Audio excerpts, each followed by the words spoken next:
Good afternoon, everyone. I'm thrilled to welcome you to this exciting opportunity from the 1990 Institute on a two-part webinar series diving into the complexity of China's economy. We're grateful for our co-sponsors for making this event a success.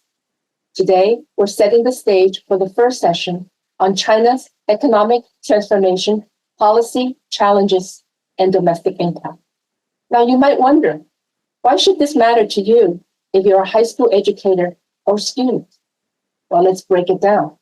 When we talk about economic changes in China, we're not just discussing distant headlines or political debates. We're talking about a global landscape that directly influences your lives right here. Think about it. Economic transformation has implications for the job market, technology, and even the product you use every day.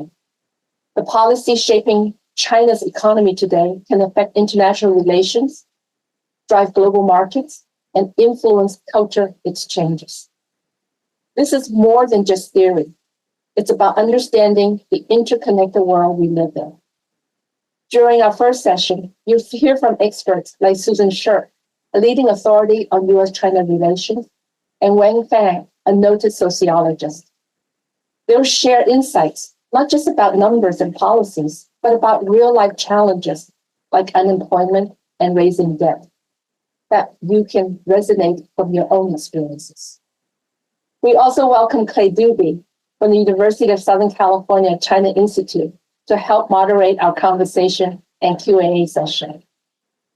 By connecting these larger issues to your everyday lives, we aim to equip you with knowledge that empowers you to engage with the world. You'll see how the stories behind the headlines impact your future, from the careers you choose to the community you live in and the future lives of your students. Here is the agenda. I invite you to join us in exploring these vital topics.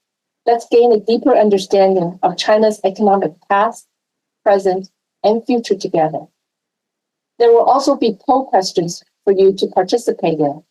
So please also remember to put your questions in the chat box below. Here's our first poll question. How confident are you in teaching topics related to China's economy?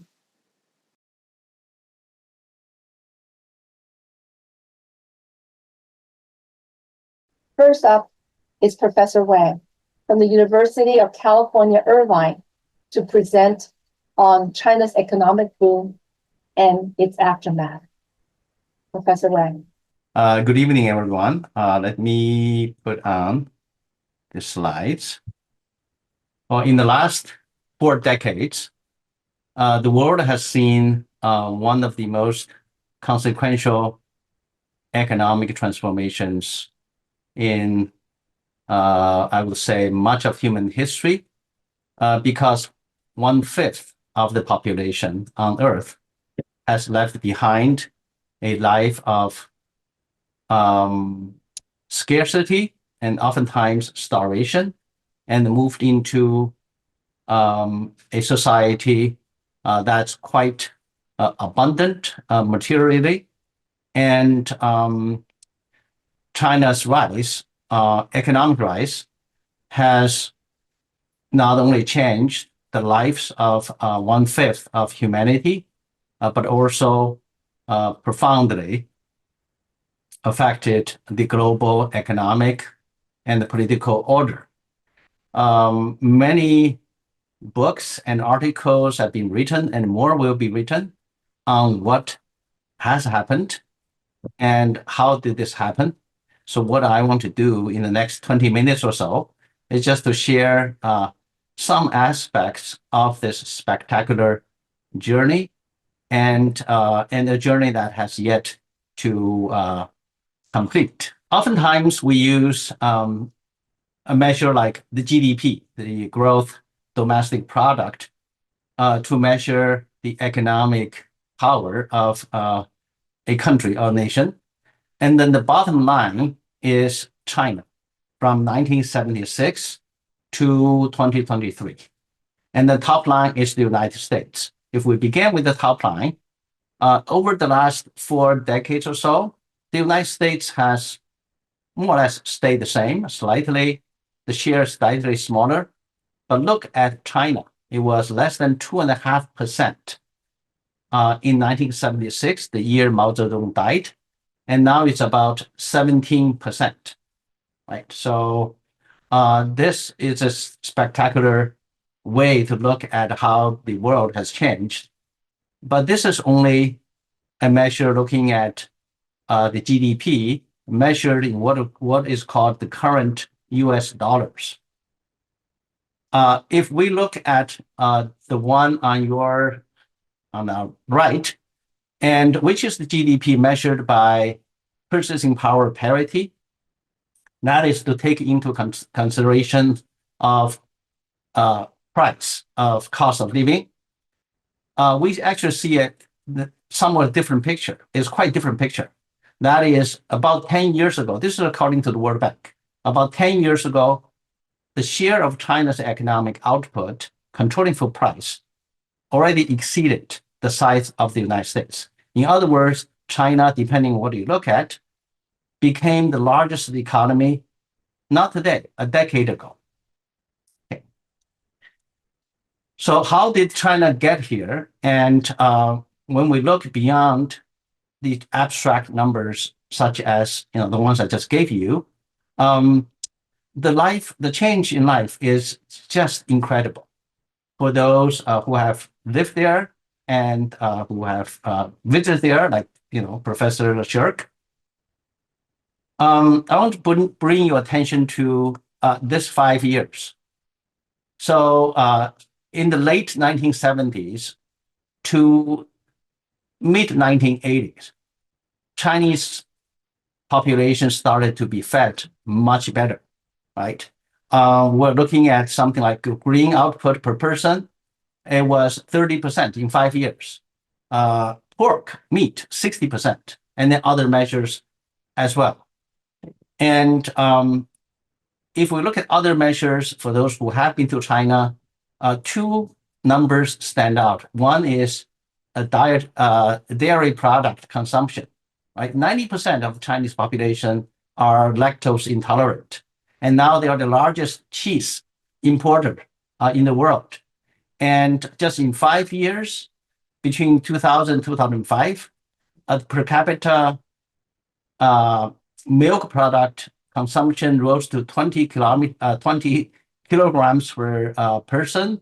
And it was just 20 years ago. And the other aspect is China also has become a caffeinated nation. 1/5 of all the Starbucks worldwide are in China now. There are over 7,000 shops. So people are eating better. So this is the first measure. And then secondly, we look at how people are clothed these days. Back in the late 1970s, three rural Chinese on average bought one pair of shoes. Okay. And by the mid 2010s, these shoeless Chinese farmers produced over 3.5 billion pairs of shoes just for export alone, right? And in the late 2010s, before the pandemic, the Chinese consumers bought 30% of the global luxury personal goods, right? This is with less than 20% of the population of the world, and with the per capita ranking income way, way below, right? So the Chinese are not only clothes better, but also go into fashions. And then the third measure for standard of living is housing, right? China now is one of the highest housing ownership countries in the world, with close to 80% of housing ownership. And also, when we look at what's inside the houses and in their residence, it's an entirely different picture. It's all modern facilities. And there's no better measure to look at the change in people's lives than the one I'm sharing here with you now, which is the average height of children, right? So between 1992, when kids were better fed, to 2012, in 20 years, the average height of Chinese, especially those in the rural girls in the countryside, increased by 8 centimeters. So what does that mean? That is about twice the speed of height increase in historical Europe or the United States. So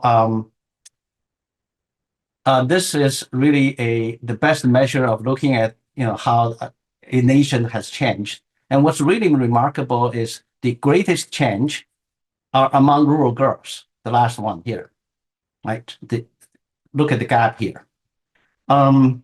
So the question is, how special are the Chinese in terms of improving their standard of living?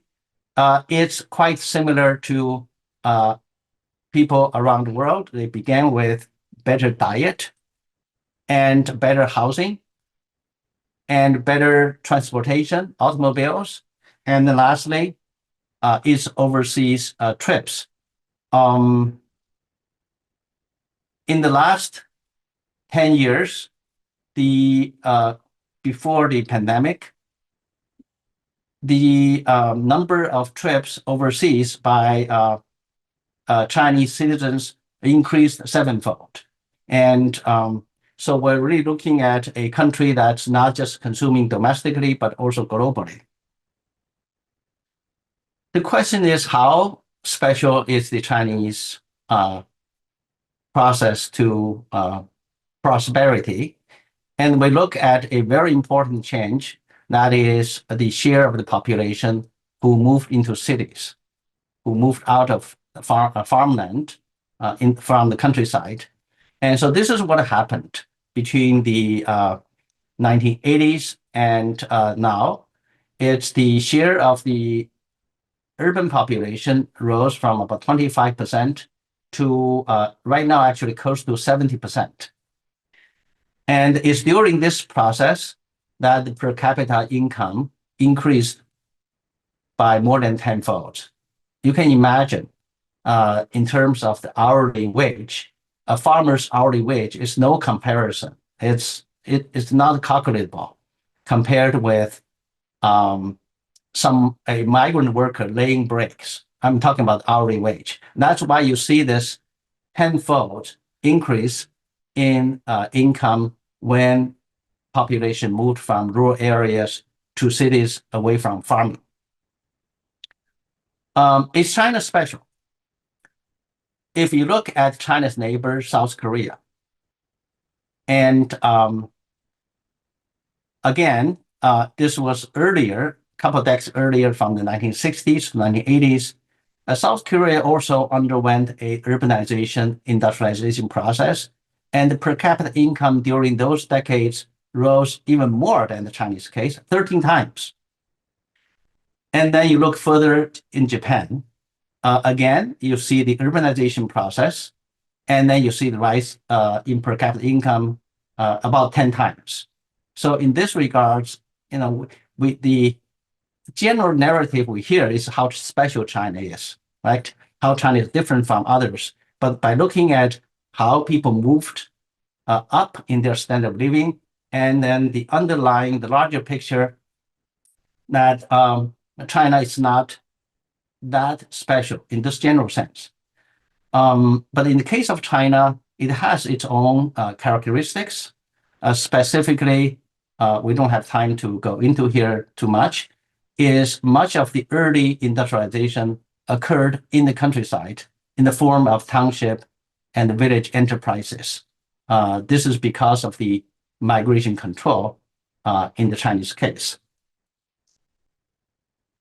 So how did this happen?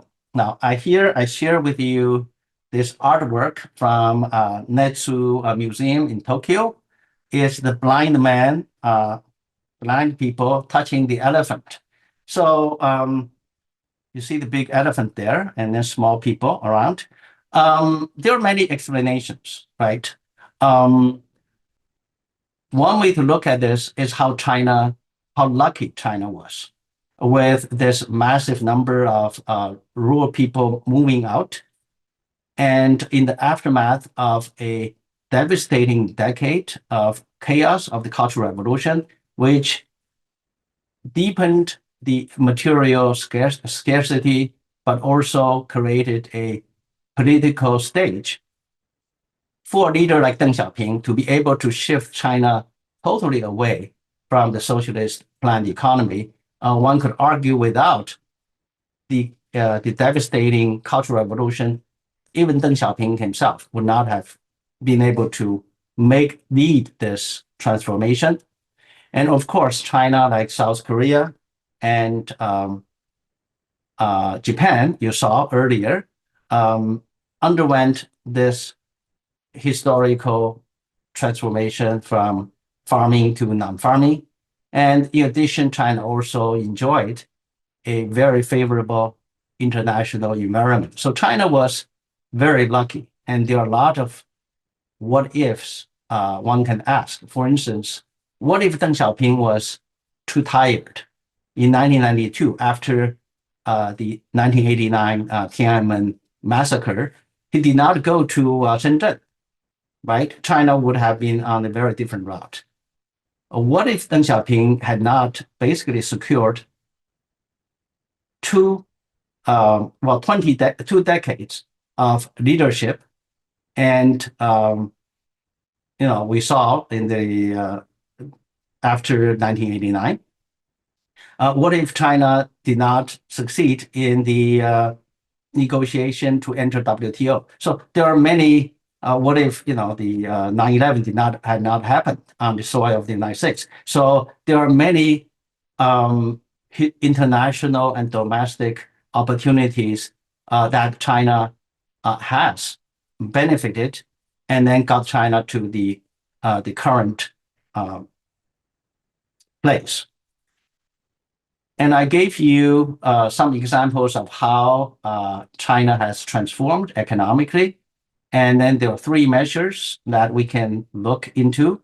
One is food, the other is clothing, and the third is housing, right? The food production increased is because of the abandonment of the collectivization, the collective farming in the early 1980s. Chinese people were clothed and started to export clothing worldwide due to largely the township and the village enterprises in the 1990s. And apartments, highways, airports, railways have been built in China because migrants moved into cities, starting from the 1990s mostly. So there's one feature that's common to all 3 important transformations, which is none of these was initiated by the government. So the government, in some cases, blocked, other cases facilitated, embraced, but these were all initiatives from the bottom of the society. I think this actually has a lot to do with where China is going economically in the next phase. Okay, I will very briefly touch upon the aftermath, the headwinds, and then we can transition to Susan. One is China still faces what's called unfinished urbanization, right? So the middle line is the share of urban population by official definition, urban residential population. And it's about 64% by 2020. However, the bottom line is the population who have the local household registration, and that's only 45%. So the difference between the two is 260 million people, right? And the top line is the share of the young population who are in non-farming jobs. So basically, China does not have 40% or 35% in the countryside, if you look at the top line. But what's really more important, I think, a challenge for China is the difference between the two bottom lines. And the majority of the 260 million are in cities over 5 million people, and where household registration is still more strictly controlled, an issue we can talk about. And also in the process of rapid economic growth, China has turned into a land of what are called economic inequality.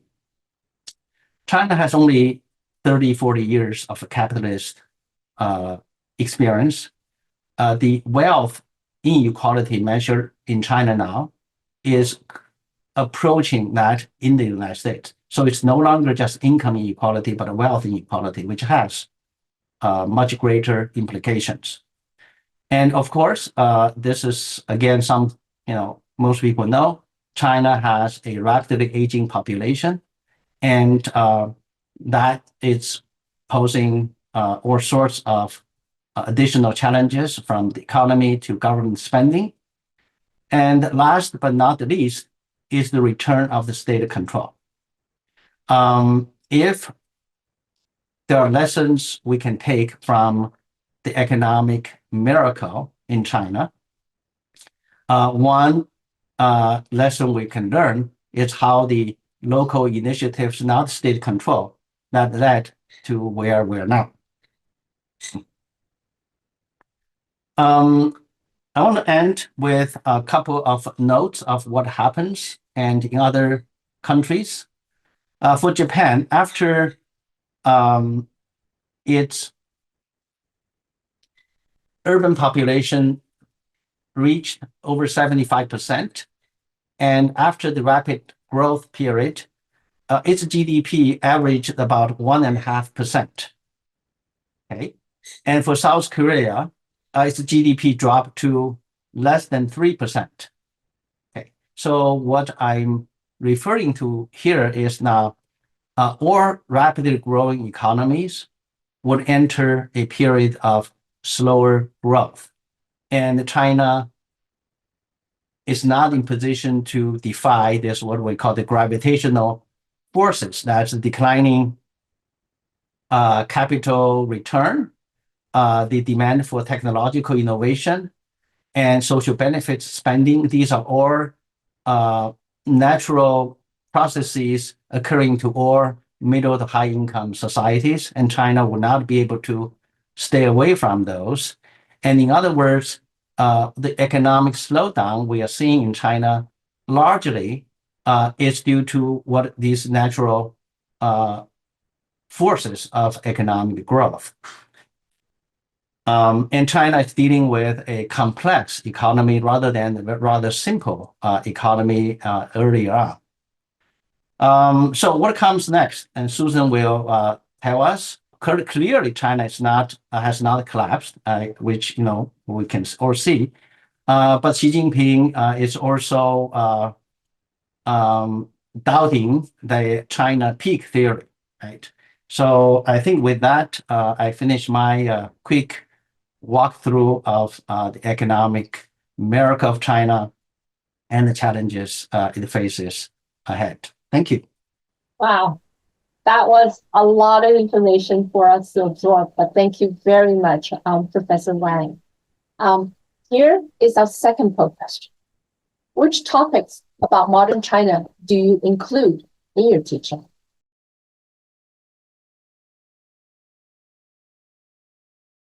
As you're filling out these posts, let me introduce Susan Shirk from the School of Global Policy and Strategy at the University of California, San Diego. She will be discussing China's political choices and its challenges. Hello, everyone. Thanks so much for inviting me to talk with you today. And Sandra, really support all the great work you're doing in helping our wonderful teachers educate the young people of America about what's happening in the world, and especially in countries like China, with very different types of political systems.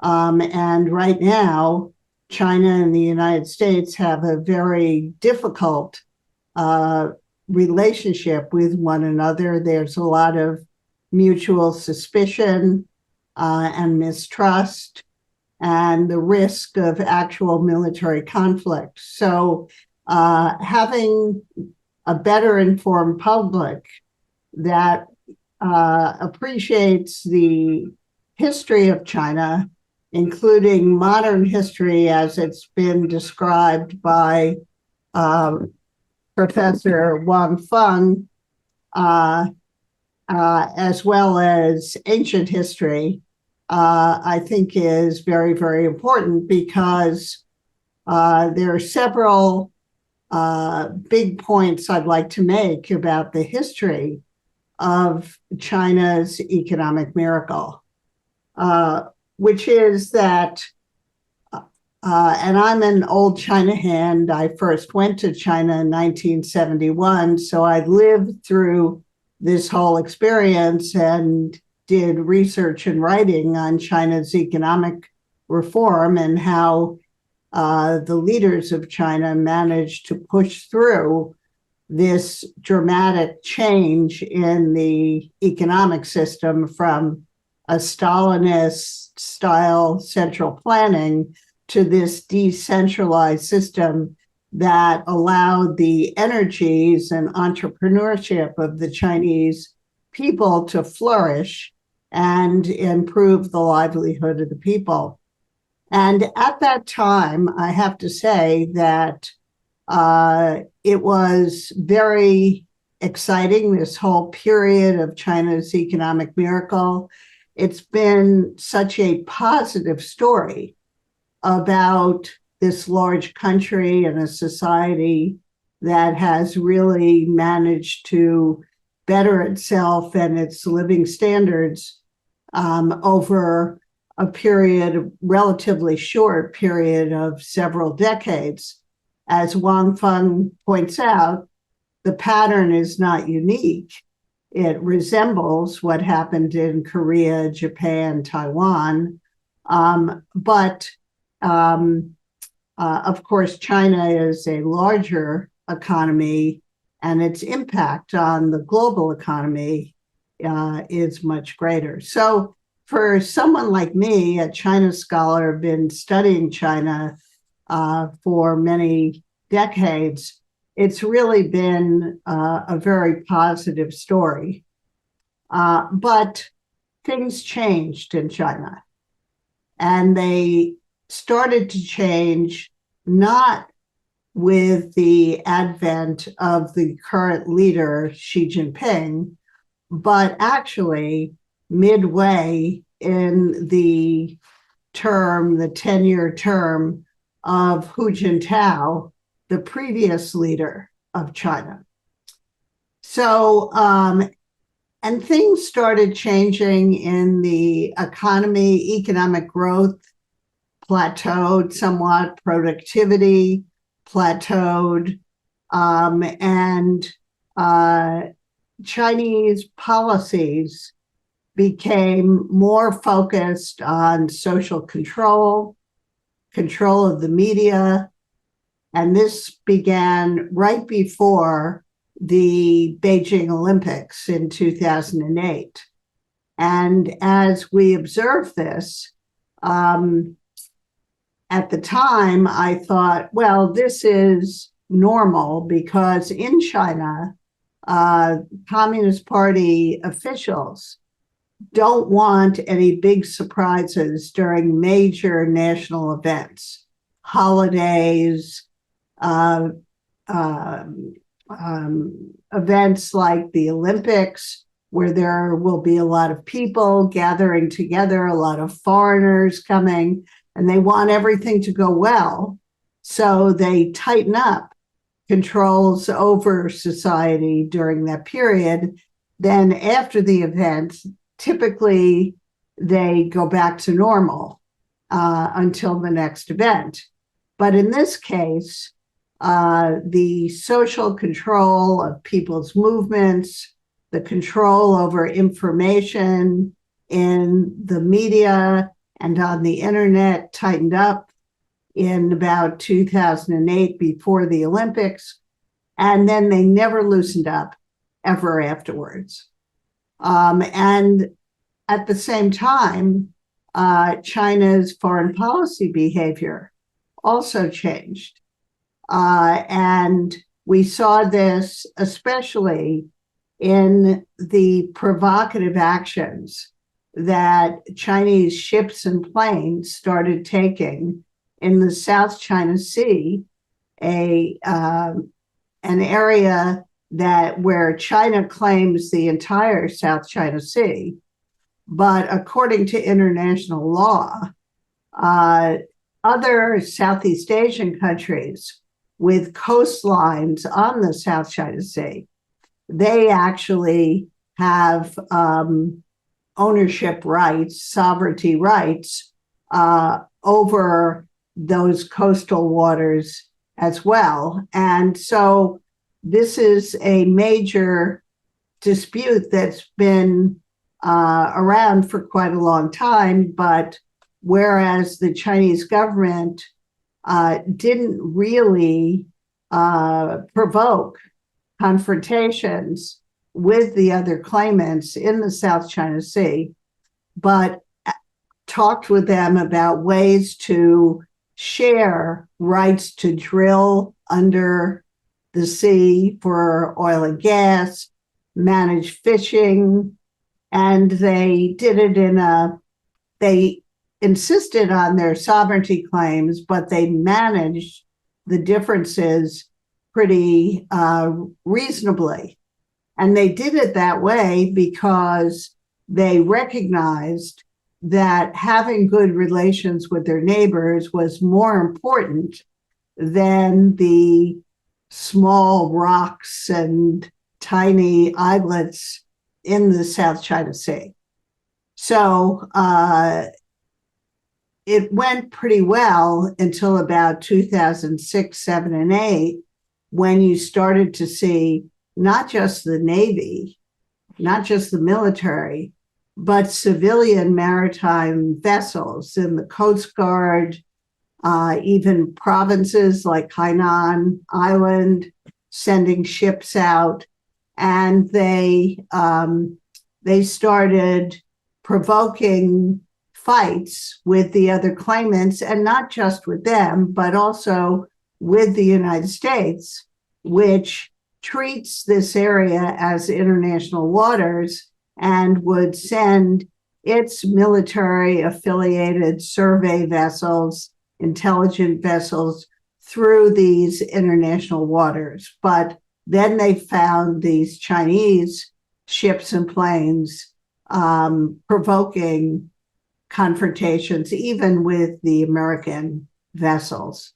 So this kind of behavior was really different from China's very reassuring international behavior that we'd seen before that point.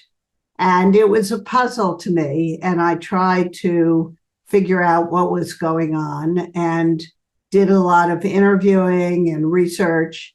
And what I found was that the collective leadership that Deng Xiaoping had put in place after Mao died wasn't working very well, and that different bureaucracies were exaggerating international threats as well as domestic threats to their power in order to get bigger budgets, more resources for themselves.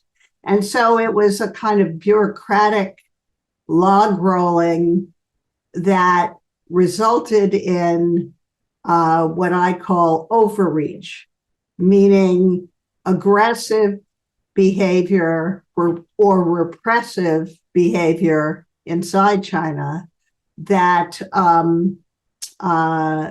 wasn't really necessarily orchestrated and coordinated by the top leaders, but was the outcome of bureaucratic competition. And And then another part of it was a lot of corruption, because these officials in the bureaucracies and in the party, they were collecting huge bribes in order to make policies, award contracts, and do whatever they could to augment their own private wealth. So this was really quite tragic, because Deng Xiaoping had been very critical of the highly centralized autocratic version of communism that Mao had enforced during the period that Mao Zedong was in power. And Deng introduced a more institutionalized collective leadership, still a communist government, but one that he believed would be more resilient, more responsive to society, and more effective in promoting economic development.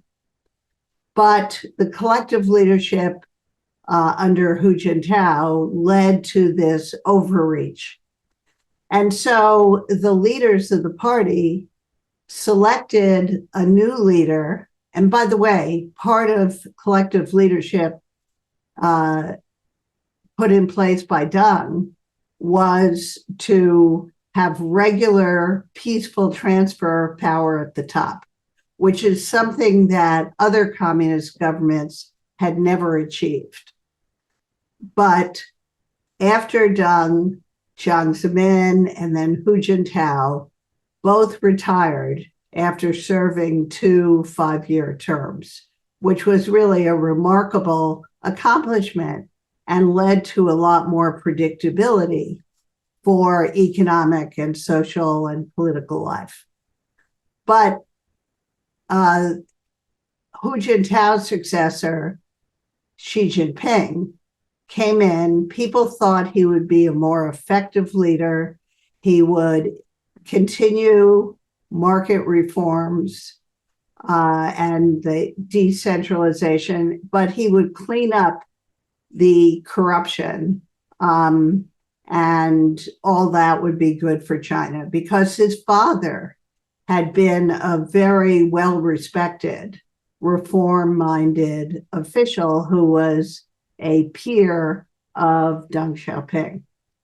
But it turns out that Xi Jinping had other plans, and he came in determined to centralize power, to carry out an anti-corruption campaign that was actually very popular with people in the beginning.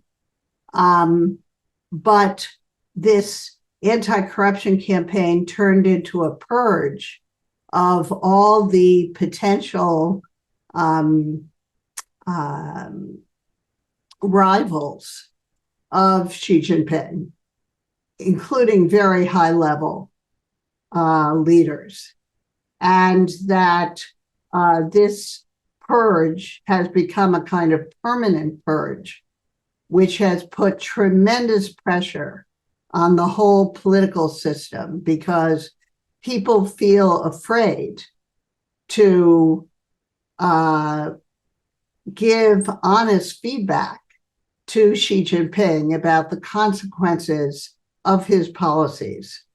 As a result, China's overreach, its more aggressive foreign policy, its more repressive domestic policy have only grown worse.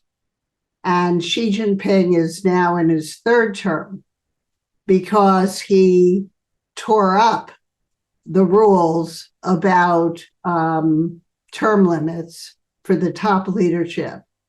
And he now intends to rule as long as he can. So tragically, China has returned to a system that is more like the Mao era than the Deng Xiaoping era. And the rest of the world now sees China as much more threatening than it was previously because it's lost its knack for reassuring other countries about its friendly, benign intentions, and continues to put pressure on its neighbors in Asia and is extending its reach to other parts of the world as well. So, I would never have predicted back in the 1980s that we would be where we are today. So one of the lessons that I think we can teach our students is how difficult it is to predict the patterns of history, and how there's a lot of accident, a lot of personalities of leaders that can prove to be very significant in the trajectory of history. And so it's also true for the future. I don't necessarily believe that the China we see today is the China that we will have a decade or two from now. So the challenge for the United States and other countries is, how do we get through this very difficult period in a way that maintains international peace and helps the Chinese people have as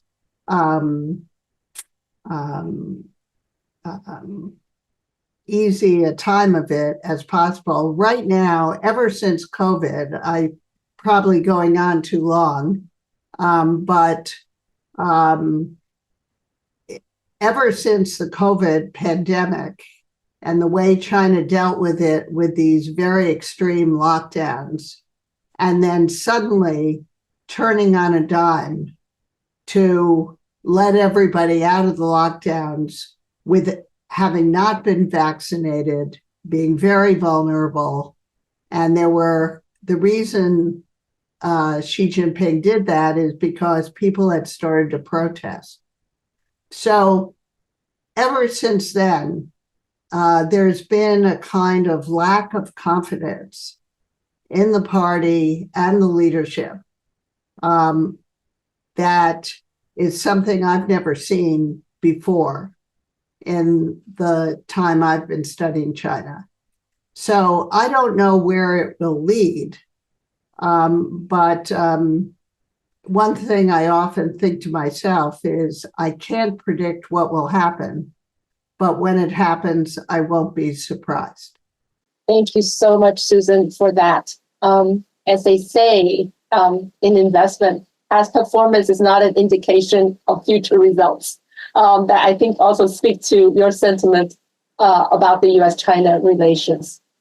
And here we have a final poll question for everybody to respond to. What teaching tools do you think will best engage your students in learning about China?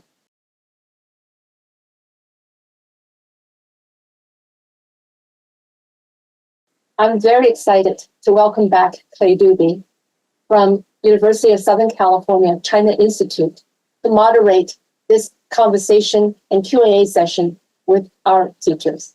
Okay, well, thank you so much, Sandra. What a privilege to get to hear from Professors Wang and Shirk. These are giants in our field. And to get a chance now to ask them some questions based on their presentations. And sometimes they offered us kind of provocative questions in their presentations, and maybe we'll pick up on that. But also some of the questions that you submitted in advance, the participants submitted in advance, and we've got a couple that have been posted already. We'll try to get to as many of these questions as is possible. The first thing I'd like to do, I haven't seen the results from the third poll, but for the first poll, I was impressed that less than a half of our participating teachers felt confident in teaching about what to me is the giant story of the late 20th and early 21st century. That is the dramatic economic change that has swept across China with consequences for every single person on the planet. So I think then that speaks to the 1990 Institute had good instincts to bring in Professor Wang and also Professor Shirk to talk about some aspects of that. So only 41% felt confident in teaching about this central story. So that was one of the poll results. The other poll result that I felt equally surprised by was that in terms of what you teach about, 3 out of 4 teachers said, I teach about US-China relations. I teach about US-China relations.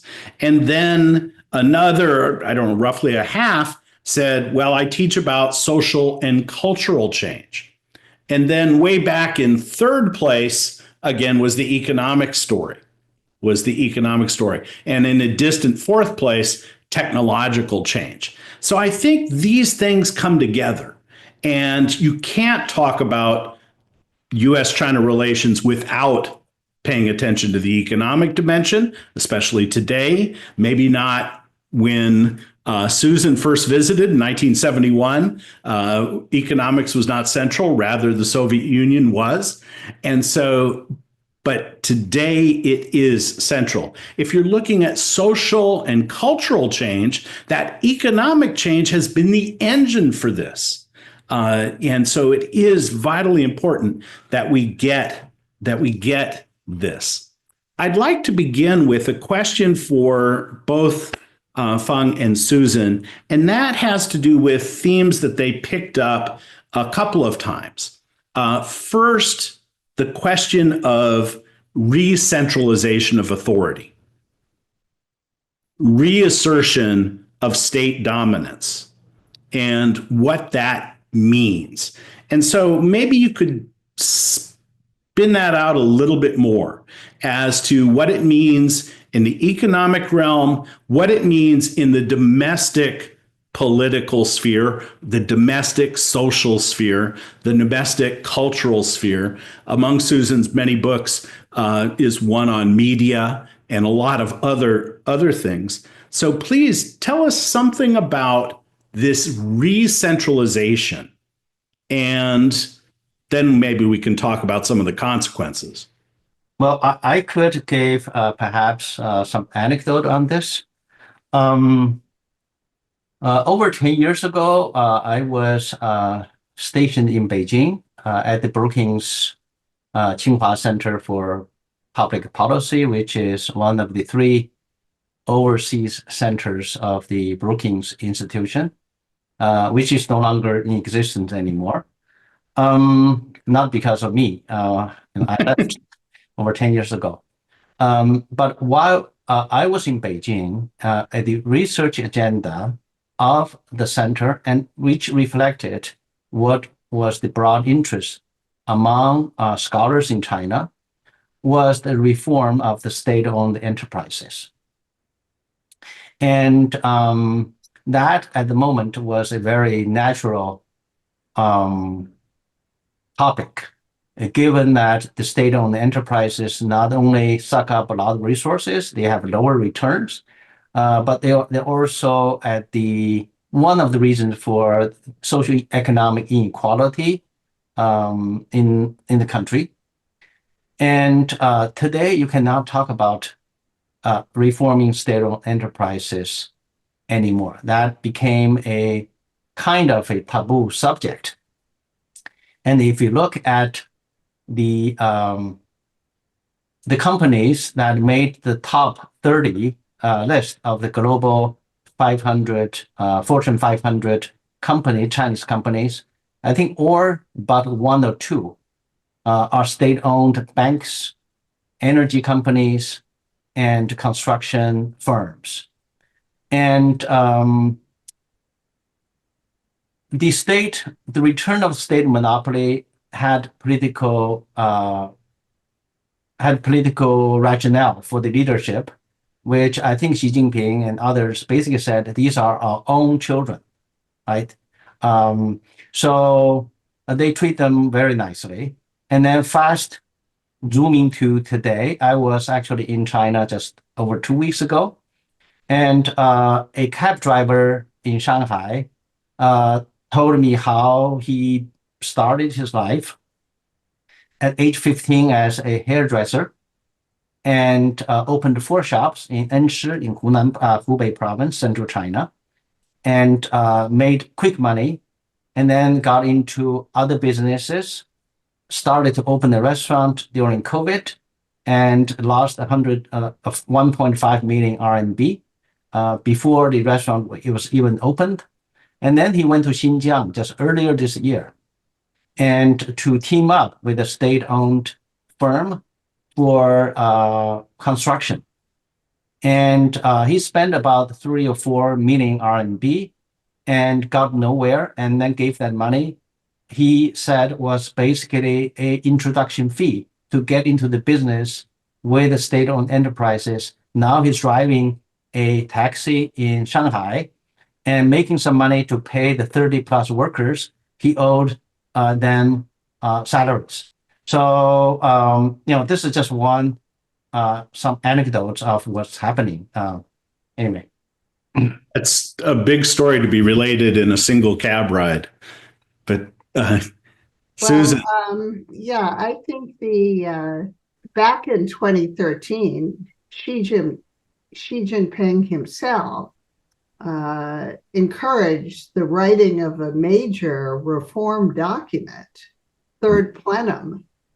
And when it came out, this is right after he took the throne, it was really pretty good about the relationship between the state and market. It was pretty market oriented, and we all thought, okay, great, this guy is going to take a lot of power in his own hands, but his goal is to try to stimulate more market activity. But almost everything that was in that document has not been carried out. And another way of looking at the state-owned enterprises is, and I've heard this from quite a few Chinese, that it's kind of the economic base. If you think as a Marxist for a minute, economic base of Communist Party rule. And, the party leaders can basically tell the state-owned enterprises they have a project they want to do, like build a new capital outside Beijing, like the Belt and Road effort to use infrastructure to make China the center of a global network with other countries. You just tell the state-owned enterprises, you got to put your money into this. It's like having a separate bank account for the party that they can order them around what to do. But it's definitely stifled the dynamism of the Chinese economy. And the dynamism of the Chinese economy used to include, and still does include, but just not what it used to be, these private firms and international firms based in China. So it's not been good for the economy. Right now, China's economic growth has slowed. They have a labor shortage, but they also have unemployment, especially unemployment of educated college graduates. And that's a very politically dangerous group, of people who to be discontented. The implementation of that central policy is also not going well. You hear a lot of complaints because local governments don't For one thing, they don't have the resources. Local governments are broke. They are broke. They were required to spend so much money on the enforcement of COVID lockdowns that they're broke. And the real estate crisis has meant that they couldn't use real estate, selling of state land, in order to fill the fiscal coffers of local governments. So one of the things local governments are doing now, and this is discussed openly in party-related media in China, is they are extorting money from private business people who have, including people who don't even live or work in their area. They just go and they take money from them. And some of it goes into their pockets, but some of it goes into the being able to pay the salaries of local officials because local governments are so broke. So the system is really kind of breaking down. It's decaying in a way that it's hard to say where it will lead.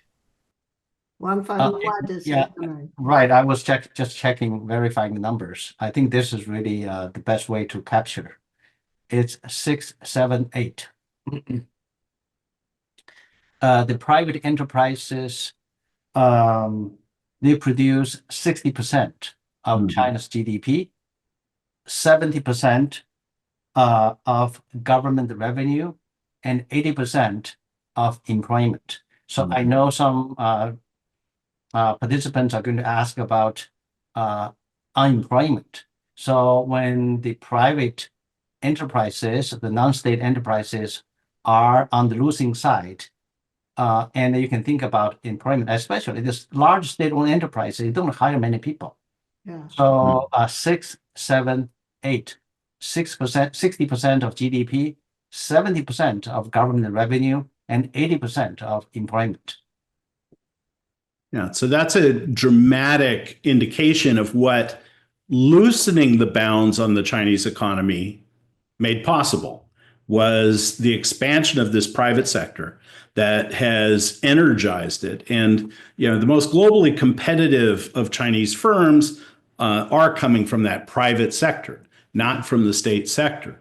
And so the fact that in the early 2000s, worries over these forces kind of pushing out and to the minds of many at the top of the Chinese Communist Party, threatening control. And of course, Alibaba goes public in 2014 with what was then the world's largest IPO. And so you had this great energy, this great expansion. The cab driver who took Professor Wang, somewhere, told of his own experiences, making enough money that he could then lose massive sums of it on these other enterprises. And the party wants to re-centralize that. And as was suggested, with both formal means, reestablishing party committees within these organizations, demanding that they report to the bureaucratic officers in various places and in various ministries, but also energizing by empowering the state sector, and then having these extra legal measures to pay local bills, right? To demand that you help to fund local business, the local government, as a cost of doing business, even if you don't happen to be based there, if you're just conducting some kind of business. Now, both of you talked about a very important thing that China, in some respects, has traveled a road that Japan, South Korea, and Taiwan have also traveled. And with different political systems, but when they were traveling this, all three of those places tended to be dominated by a single political party. It was the Cold War, positive international economic environment for them, those kinds of things. And they traveled that, and their economies have slowed as they become mature economies. And so that was fairly inevitable that as China became so successful, that as other mature economies, its economy would slow. But let me ask this question. How is it different? The fact that China, first of all, the scale of China is just so huge that anything that happens in China, has an impact far beyond its boundaries. But also, what difference does it make that China has this different political system? Chinese leaders and many Chinese people, perhaps most, would argue that the Chinese government system has allowed for this growth, the stability, all of those sorts of things, even though everybody in China is aware of the massive problems and the threats to the stability. What difference does it make that China's economic rise has occurred under the Communist Party, which is still in power? In those other places, you've had much more pluralism, fully functioning democracies. Susan is the one to. Susan gets the political science question. I think it's an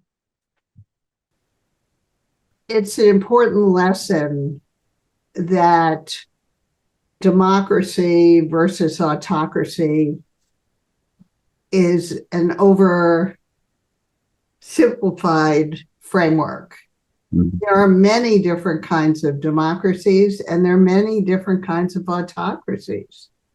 And the Chinese Communist Party really deserves a lot of credit, not because they had this brilliant design that it was all worked out in great detail. That wasn't the case at all. It was bottom up, but they allowed it to go, and they were flexible enough to permit this kind of decentralized system. So, and then you had this period under Jiang Zemin and the first term of Hu Jintao, which was really remarkable in terms of the flowering of a lot of debate on the internet, we're talking about media, investigative journalism going on, investigating local corruption, citizen journalism on the internet. It was really, I'd say, this period of 2002 to 2008 is kind of peak freedom of information in China. And it's important to remember that it occurred and to teach people about it, because what really worries me is that Americans look at China today and they think this is the way it's always been, and this is the way it has to be, and that it means China is inevitably going to be our enemy. And, it leads to a lot of very hawkish perceptions. But that's why it's important to know that we had a Communist Party ruling China in a very flexible and responsive way for quite a period of time. And does that speak to a party that was more confident, a party that saw strength and flexibility, a party that was desperate to improve living conditions, and now that people, starvation is not around the corner, that this reassertion of control? I think it was people were very pragmatic. Mm-hmm. Yeah, I would say not only the Chinese Communist Party leadership, there's not one leadership. There are different Right. leaders over the decades, long decades, 7, 8 decades. But one feature is that they are extremely pragmatic, and they are only pragmatic when they are in a corner, pushed in a corner. And think about, not go back too long to the land reform, but think about what happened after Great Leap Forward, right? And the same thing after this, the Cultural Revolution. But I would say the Chinese political system has both a advantage compared with South Korea, Japan, Taiwan, and also I think has one big handicap right now.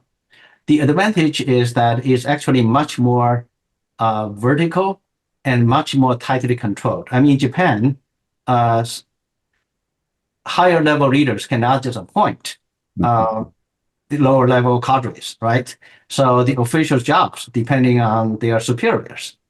And so what that means is that when they have a campaign, they have a national agenda, they can implement as a national campaign and can be much, much more effective because people's officials' heads are online. So that's a huge difference. And that tends to work well at the beginning of each, I would say, political economic campaign, like attracting foreign direct investment. That was a job. Even the local family planning, birth control officials had quotas to attract foreign investment. And the same thing with population control, COVID. They were very successful at the beginning as campaign, but they don't last.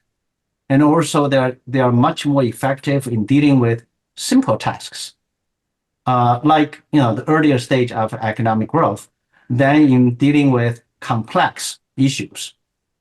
So that is where the Chinese economy is at now. And we're seeing a flurry of new measures in the last several months. And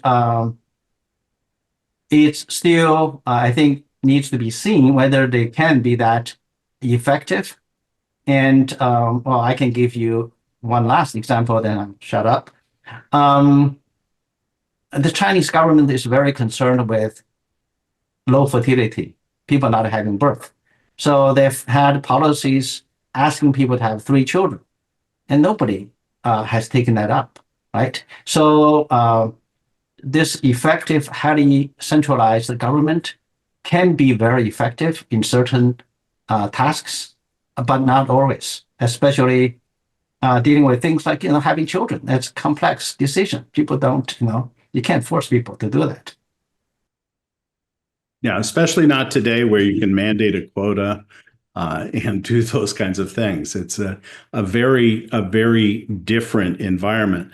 I thought that the point too that Susan was talking about the enormous flexibility and the point that Feng added about pragmatism and these things being at the center in the reform and rapid advance, and how that mattered both economically as well as in dealing with other countries. And some people worry that we are in the United States drifting towards a more ideological view of the world.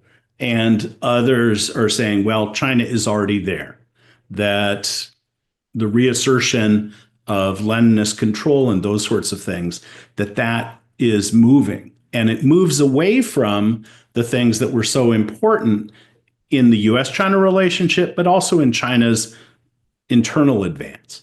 And it's not just the control mechanisms, but for example, with the anti-corruption measures, that froze a lot of decision making for a long period because of investigations in different sectors. For example, with regard to the electric grid, they weren't making necessary investments because nobody felt comfortable in making big economic decisions in that environment. So it can have these massive effects. I appreciated what Feng had to say about the different kinds of governments and how top-down leadership can really get things done, particularly at the start of something. Now, we've got some questions from the audience, and I think we need to bring some of those in. And the first, it's actually the most recently submitted from Peter, who says, okay, have you been in China recently? What are you basing these conclusions on? And of course, Feng is just back. I'm just back. Susan's case, I don't know, but I taught in China for a month. There we are. So, and I'm heading back soon.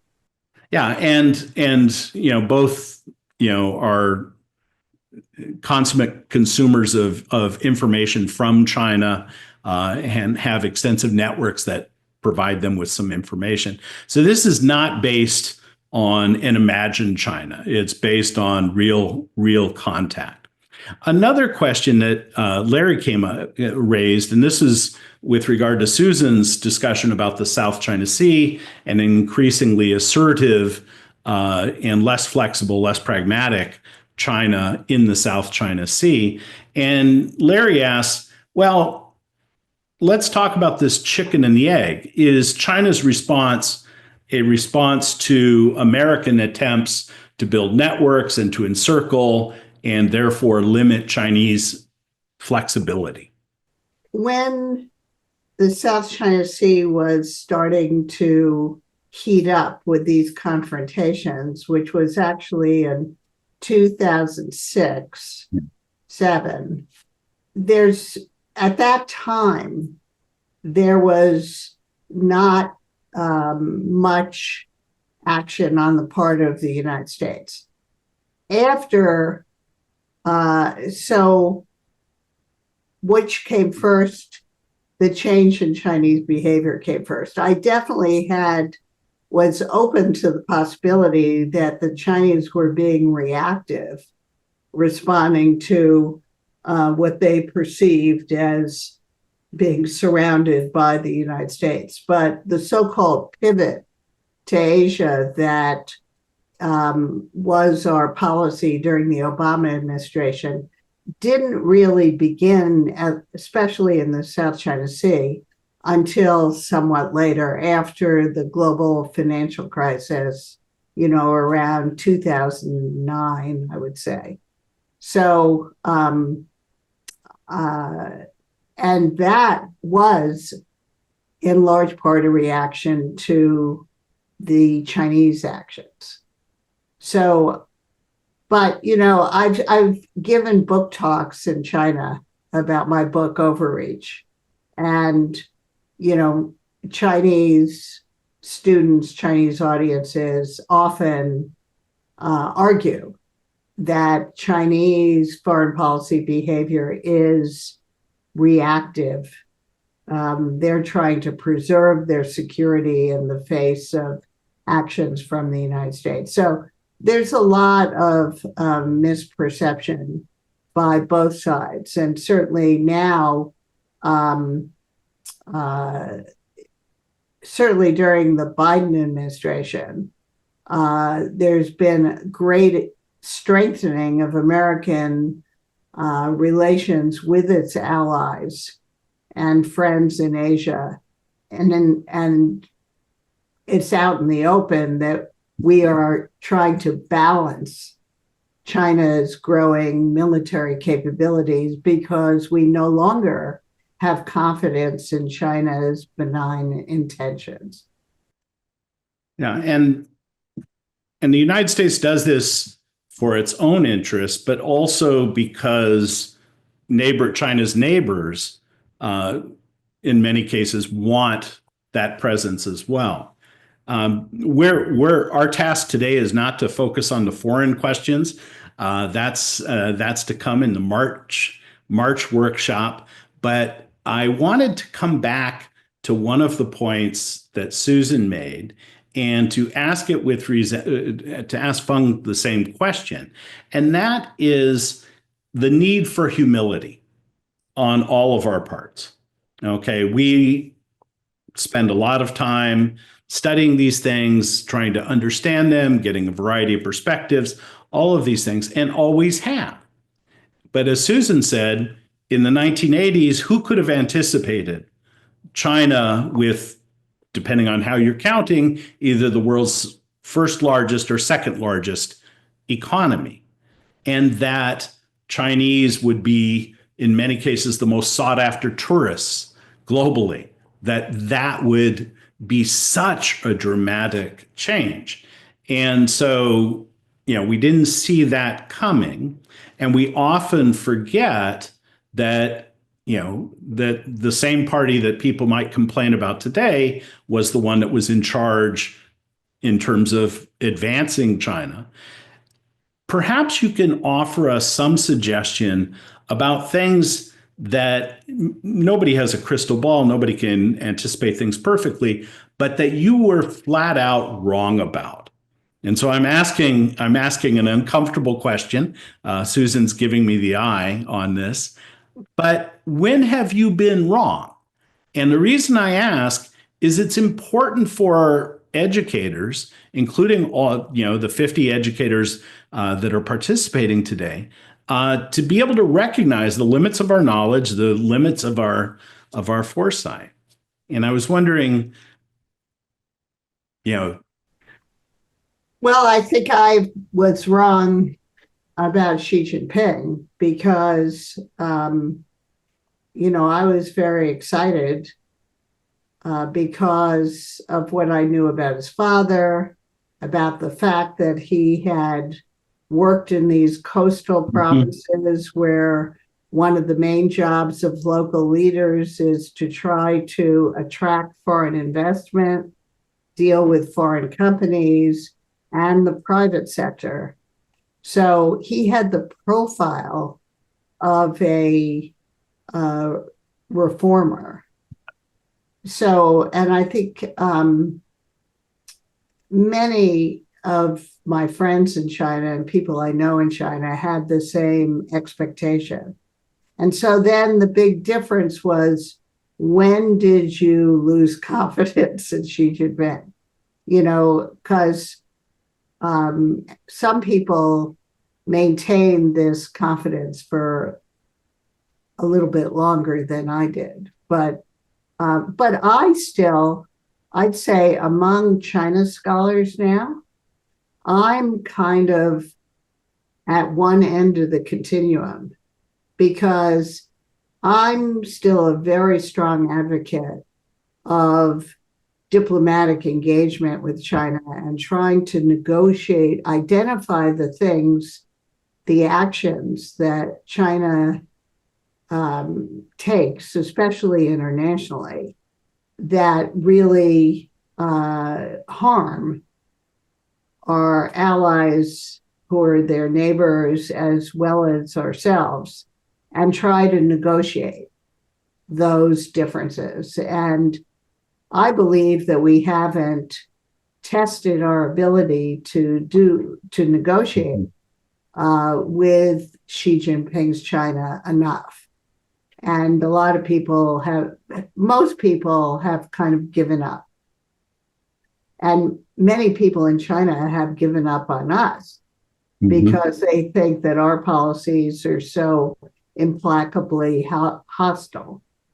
So that's not a good situation because there's a kind of fatalism about the hostility of the relationship that is a cloud over the whole thing. And I'm more an advocate for, let's give it a try. I'm not sure it'll succeed, but even if it doesn't work, it will signify a certain goodwill and flexibility on the part of the United States to the people who become Xi Jinping's successors.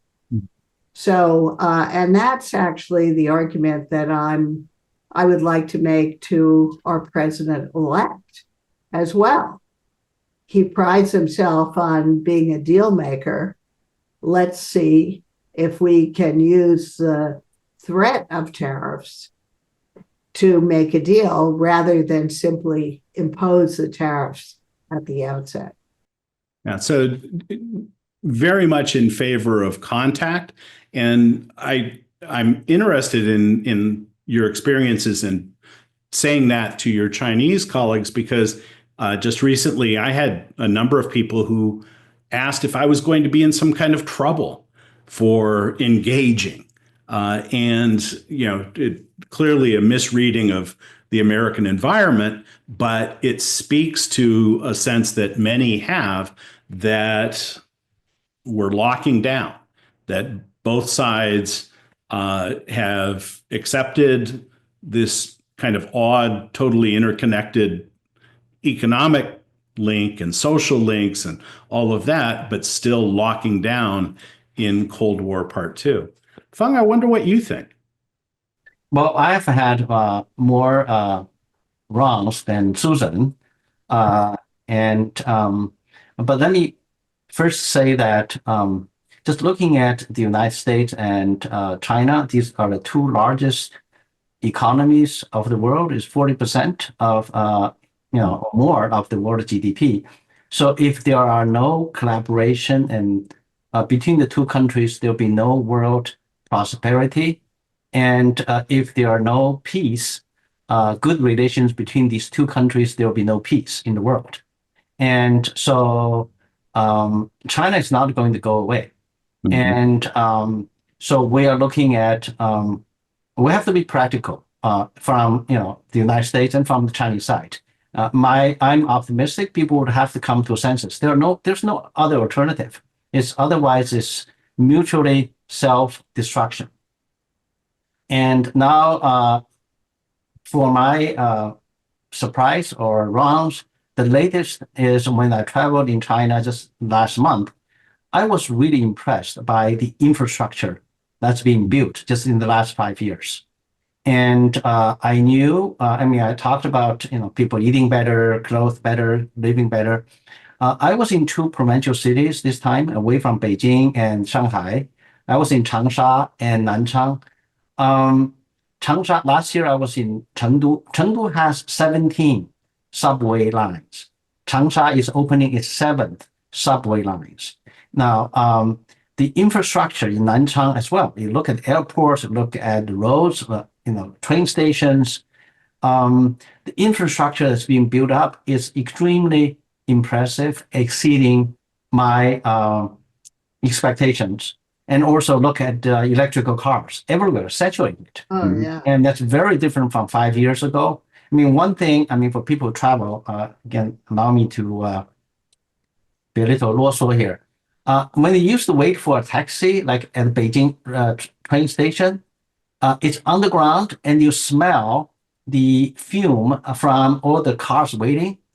And one difference now is there's no smell anymore.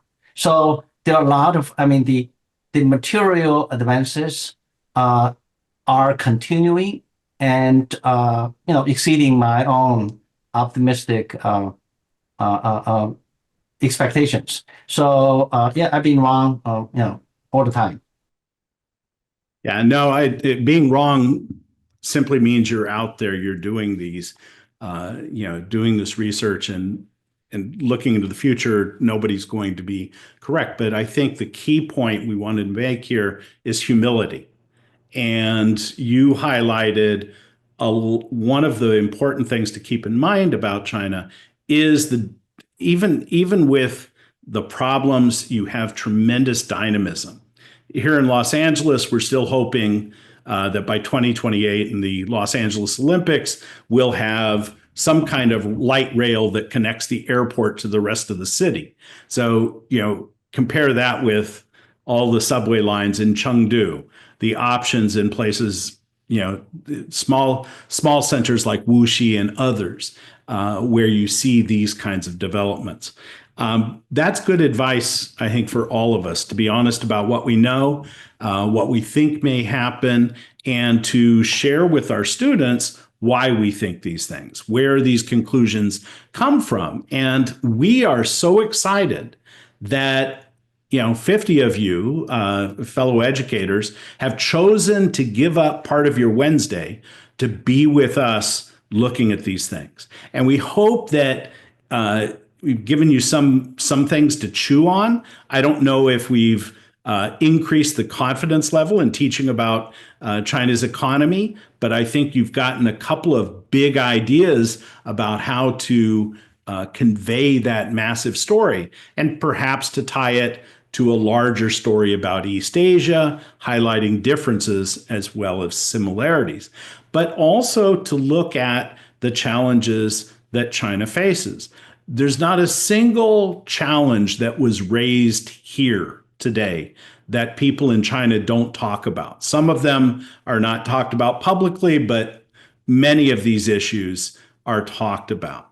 There's recognition that the hukou system is a mechanism of control that's, in terms of economic advance and a lot of other things, no longer makes sense. But again, once you do something, once the party gets behind something, it's hard to back away. We saw that, of course, with the family planning program as well.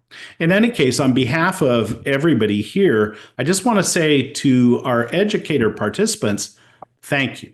Thank you for what you do every day. It isn't easy. Feng mentioned the pandemic and how that had a big impact in China. Certainly, it had a gigantic impact on American education. And the only way any of this works is through the good work, through the hard work, the difficult work that educators take on. And the fact that in addition to doing all that, you carved out time to learn a little bit more about China and where it's headed today, that says something about you. And we are grateful for you. Thank you. Wow, this is incredible. And thank you very, very much. I do have a last question, actually, for all three of you. There's a teacher that posed a question that says, if he's developing a curricula on modern China, what is the ideal time period that he should focus on? Now, Professor Wang responded and says, start with the Republic era. I don't know if many is aware that China actually had a Republic era in the 1911. Susan, do you have a recommendation for that? For a history course. A modern China. A modern China. Well, I think I would agree with that because it is important. I've had a number of students who did dissertations on the Republican period in political institutions, and so interesting because not just because a lot of them later get transferred to Taiwan, and so it's interesting to learn something about where they came from, but also because there are big challenges of authority, political authority, delegation between the politicians and the bureaucrats, central government and local governments, tax system, that learning about how it was done in the Republican period, I think, helps understand the choices that were made by the Communist Party as well. Some of them are the same, some are very different, but it's a good place to start. Ray, any suggestions? Sure. First thing, I just spent time in Nanjing, so I could never disagree with the centrality of the Republican period to understanding modern China. In China, of course, the modern period begins with the Opium War in 1839. And you could start there and you could talk about failed reforms in the Qing and how the Qing get pushed out and everything else. I think the Republican period needs much more attention. The problem in China, and this was evident, and I asked this question at the new Shanghai History Museum, the History of Shanghai, where history ends in 1949. And that is the problem. We have to understand the recent past as well. And we got some hint of that in our presentation today. So start in 1911, that's fine. Start in 1927, that'll work. All these things are possible. We're just glad that somebody's going to start. We want this to be taught. Yeah, let me add one explanation why picking 1911. I teach a modern Chinese society class. I began actually with O.P. Moore in that area. But that might be too much to cover. And 1911 is important because that's the end of the last dynasty. And I think we see different visions of China to build China into so-called a modern country.